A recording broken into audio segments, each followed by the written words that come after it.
नमस्कार मित्रों, हाजिर हूं मैं आज एक ऐसे विषय पर चर्चा करने के लिए। अक्सर लोगों के मुंह से बात सुनी होगी आपने कि मेरा भाग्य साथ नहीं दे रहा है, मैं हर काम में पिछड़ता जा रहा हूं, मुझे कोई अच्छा स्थान प्राप्त नहीं हो पा रहा है, जीवन में कोई सफलता प्राप्त नहीं हो पा रही है तथा अन्य जीवन की कई समस्याओं से व्यक्ति घिरा होता है। आज इसी विषय पर चर्चा करूंगा, भाग्य को कैसे सुधारें। भाग्य को सुधारने के लिए जो सबसे महत्वपूर्ण भाव होता है जन्म कुंडली का, वो है नौवां भाव। नौवां भाव किस एलिमेंट से जुड़ा हुआ है, किस तत्व से जुड़ा है, आज उन्हीं तत्वों से संबंधित बात करूंगा।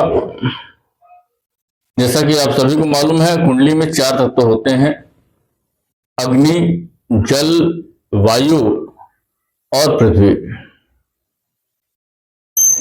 तो यदि आपकी जन्म कुंडली के 9वें भाव में अग्नि तत्व हो तो ऐसा कौन सा उपाय करने से आपके भाग्य में उन्नति हो सकती है और आप अपने जीवन में विकास कर सकते हैं, उसी विषय पर मैं चर्चा करूंगा।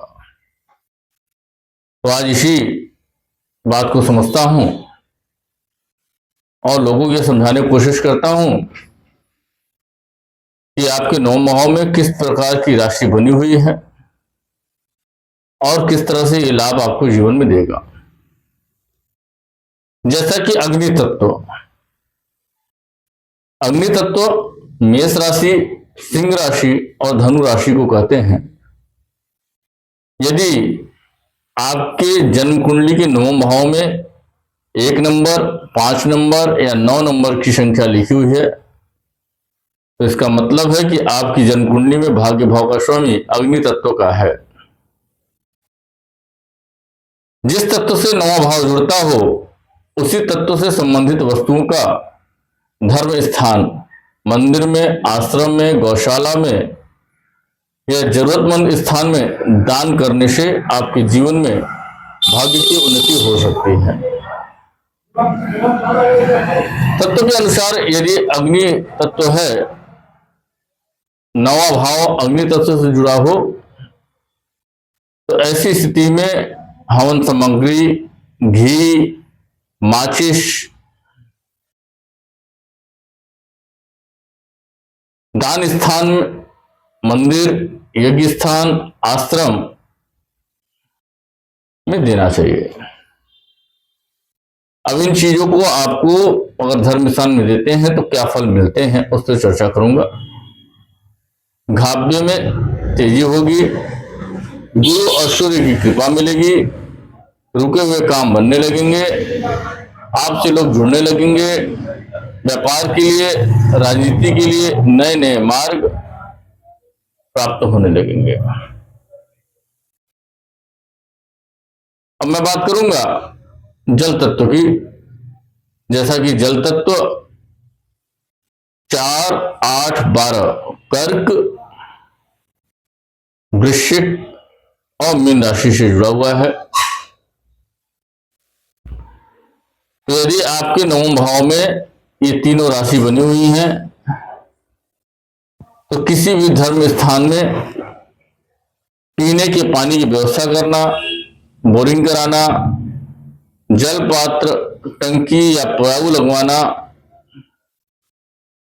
तथा जल से जुड़े हुए वस्तु का दान करना, वो भी कहाँ करना है तो दान स्थान, मंदिर हो, आश्रम हो, सार्वजनिक स्थान हो, राहगीर जहां पे ज्यादा आते जाते हो, उन स्थानों पे जल की व्यवस्था करना आपके जीवन में भाग्य का रास्ता खोल सकता है और मन में शांति आपको मिलेगी। इन सब चीजों को लगवाने से भावनात्मक संतुलन बनेगा, अवसर अपने आप मिलने लगेंगे तथा जीवन में नए समृद्धि के मार्ग खुलने लगेंगे।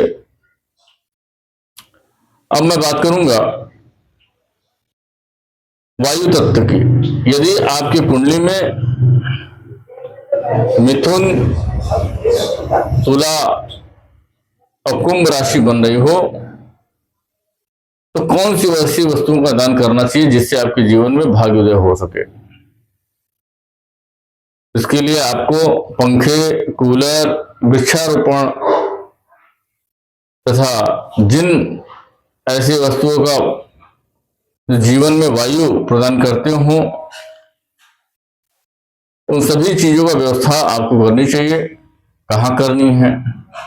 स्कूल में, मंदिर में, धर्मशाला में, अस्पताल में, किसी सार्वजनिक स्थान पर जहां पे लोग हवा ले सकें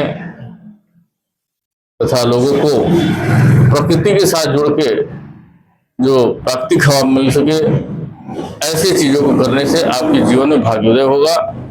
तो जीवन की रुकावटें दूर होंगी, स्वास्थ्य और ऊर्जा में वृद्धि होगी, यात्रा व कार्यों में सफलता मिलेगी, लोग आपसे जुड़ेंगे तथा आप जीवन में जैसे हवा हर जगह पहुंचती उस तरह से आपकी भी उपलब्धता हर जगह पहुंचेगी। लोग आपसे जुड़ेंगे, जुड़ के आपसे प्रसन्नता प्राप्त होगी। अगले कड़ी में बात करूंगा पृथ्वी तत्व की। यदि आपके नवम भाव में पृथ्वी तत्व हो, पृथ्वी तत्व में आते हैं वृष, कन्या और मकर। ये तीनों राशि पृथ्वी तत्व के एलिमेंट से जुड़े होते हैं। तो आपको करना क्या है? यदि आपकी कुंडली के नवम भाव में 2 नंबर, 6 नंबर या 10 नंबर लिखा हो तो ऐसी स्थिति में किसी भी दान मंदिर में, धर्मशाला में, आश्रम में या सार्वजनिक स्थान पे मरम्मत का कार्य, निर्माण का कार्य में सहयोग देना, धर्म स्थल का फर्श बनवाना, शौचालय और दीवार इत्यादि बनवाना और वहां की साज सज्जा में सहयोग करना, ऐसा करने पे आपके जीवन में स्थायित्व आएगा, धन और समृद्धि, संपत्ति में वृद्धि होगी तथा आपका मार्ग अलग रूप से प्रशस्त होगा तथा जीवन में नई उपलब्धियां प्राप्त होंगी। धन्यवाद मित्रों, यह जानकारी आपको कैसी लगी? इसी कड़ी में मैं एक बात और बताना चाहूंगा। मैं ज्योतिषी नहीं हूं, मैं मार्गदर्शक हूं, मैं कोई भविष्यवक्ता नहीं हूं। बस कुंडली को देखने के बाद जो मुझे समझ में आती है उन्हीं विषयों में चर्चा करता हूं और कोशिश करता हूं कि आपके जीवन में परिवर्तन हो। धन्यवाद मित्रों, मेरे चैनल अखिलेश ज्योतिष को लाइक करें, सब्सक्राइब करें और कमेंट्स करें। धन्यवाद मित्रों।